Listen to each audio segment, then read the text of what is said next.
రాచరికం వేరు, ప్రజాస్వామ్యం వేరు. రాచరికానికి కాలం చెల్లిందని మనం అనుకుంటున్నాం గాని కొందరు రాజకీయ నాయకులు ఆ రాచరికపు కాలం నాటి పోకడల్ని అప్పుడప్పుడు గుర్తు చేస్తూనే ఉంటారు. ప్రజాస్వామ్యం అంటే ప్రజలే దేవుళ్లు, కానీ ఆ ప్రజలు ఎప్పటికీ రాజకీయ నాయకుల కింద బానిసలేనని సోకాల్డ్ మేధావి వర్గం రాజకీయ నాయకులు భావిస్తుంటారు. ఆ కేటగిరీలోకే తెలుగుదేశం పార్టీ అధినేత నారా చంద్రబాబు నాయుడు చేరడం కాదు, అందులో చంద్రబాబు నాయుడు గారిదే ఫస్ట్ ప్లేస్ అవుతుందాయే. నేను వేసిన రోడ్లు, నేను ఇచ్చిన పెన్షన్లు, నేను చేస్తున్న అభివృద్ధి. కర్నూలు జిల్లా నంద్యాల ఉప ఎన్నికల్లో గెలుపు కోసం చంద్రబాబు అండ్ టీం ఏ అడ్డదారైనా తొక్కడానికి వెనుకంజ వేయడం లేదు. ఆఖరికి ప్రజల్ని భయాందోళనలకు గురి చేయడానికి వెనకాడడం లేదు. ఈ క్రమంలోనే స్వయంగా చంద్రబాబు ఓటర్లను బెదిరించేందుకు ప్రయత్నించారు. నేను వేసే రోడ్లు కావాలా, నేను చేసే అభివృద్ధి కావాలా, నేను ఇచ్చే పెన్షన్లు కావాలా, నాకు మాత్రం ఓటేయరా? అలాగైతే కొన్ని గ్రామాల్ని పక్కన పెట్టేయడం కష్టం కాదని సెలవిచ్చారు చంద్రబాబు. రాచరికం కాదు, దాని డాష్ డాష్ అనాలి చంద్రబాబు పాలనని. హెరిటేజ్ ఆదాయాన్ని రాష్ట్రం కోసం ఖర్చు చేస్తున్నారా? స్వర్గీయ ఎన్టీఆర్ తన కుమార్తెతో పాటు ఇచ్చిన కట్నాన్ని చంద్రబాబు రాష్ట్రం కోసం ఖర్చు చేస్తున్నారా?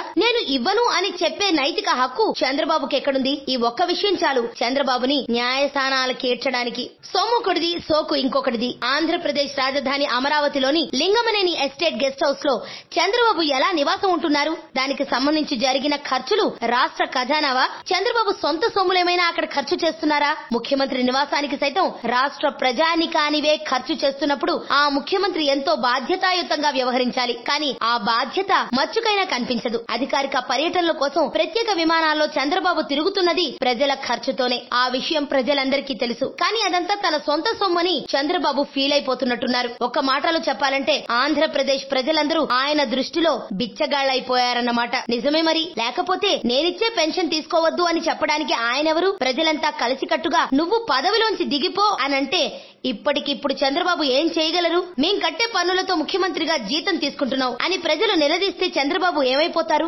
గెలవలేక అసహనమా? అతి త్వరలో నంద్యాల ఉప ఎన్నికలు జరగాల్సి ఉంది. ఈ నేపథ్యంలో చంద్రబాబు అసహనంతో ఊగిపోతున్నారు. అందులోంచి పుట్టుకొచ్చినవే ఈ మాటలు. పార్టీలు మారతాయి, ప్రభుత్వాలు మారతాయి, ప్రజలు అలాగే ఉంటారు. ఏ ప్రభుత్వం తమకు న్యాయం చేస్తుందో ఆ ప్రభుత్వాన్ని నడిపిన పార్టీని మళ్లీ గద్దెనెక్కించడమా, ఇంకా బాగా చేస్తుందనే నమ్మకంతో మరో పార్టీకి అవకాశం ఇవ్వడమా అన్నది ప్రజల ఆలోచన. అలా ఓటరు దేవుళ్లు మెచ్చితేనే పదవి అనే ఉద్యోగం రాజకీయ నాయకులకు దొరుకుతుంది. ఆ ఉద్యోగం కూడా జస్ట్ తాత్కాలికం. 5 ఏళ్ల కాల పరిమితితో దక్కిన ముఖ్యమంత్రి అనే ఉద్యోగం చూసుకుని విర్రవీగిపోవడం ఏ ముఖ్యమంత్రికి తగదు. వరుసగా 2 దఫాలు ముఖ్యమంత్రిగా పనిచేసి ఆ తర్వాత 10 ఏళ్ల పాటు ప్రతిపక్ష నేతగా పనిచేసిన చంద్రబాబు ఇప్పుడు మళ్లీ ముఖ్యమంత్రి అయ్యారు. ఇంత రాజకీయ అనుభవం బూడిదలో పోసిన పన్నీరే అయిపోయింది ఆయన ప్రదర్శించిన రాచరికపు అహంకారం కారణంగా. 10 ఏళ్ల పాటు ప్రతిపక్షంలో కూర్చున్నప్పుడు చంద్రబాబుకి ప్రజలంటే ఏంటో తెలిసి రాలేదంటే అది అమాయకత్వం అనుకోవాలా, ఇంకేమన్నా అనుకోవాలా? అంతుచిక్కని రహస్యాలు, మరెన్నో మనకి తెలియని పురాతన కట్టడాలు, వాటి వెనక దాగిన నిజాలు, పూర్వీకుల ఆచారాలు, మరెన్నో మూఢ విశ్వాసాలు, ఇలా కాలగర్భంలో కలిసిపోతున్న రహస్యాల కొరకు సబ్స్క్రైబ్ చేయండి రహస్యవాణి ఛానల్.